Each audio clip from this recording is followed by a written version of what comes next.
Le jour est grave, mais nécessaire pour toutes ces familles victimes du massacre de Srebrenica. Le souvenir de ce jour, où près de 8000 morts ont été retrouvés dans plus de 80 fosses communes et identifiés. La plupart reposent dans le centre mémorial. 9 autres victimes identifiées ces derniers jours ont été inhumées ce samedi. J'ai perdu mon frère et mon père. J'ai perdu au moins 15 membres de ma famille, des oncles, des cousins. Il ne faut plus jamais que cela arrive.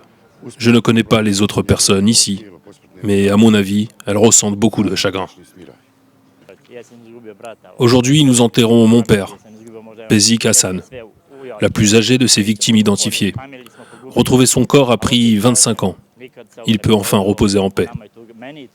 La ville de Srebrenica a été prise le 11 juillet 1995, 5 mois avant la fin de la guerre, par les forces serbes de Bosnie, qui y ont massacré en quelques jours plus de 8000 hommes et adolescents bosniaques musulmans.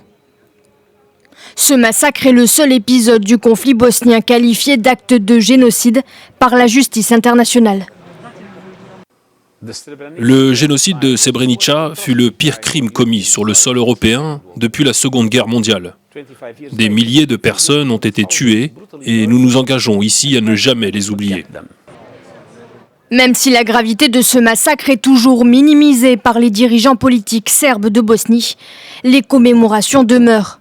Un déni parfois instrumentalisé qui ravive la douleur des survivants et représente le principal obstacle à l'apaisement des relations entre Serbes et Bosniaques.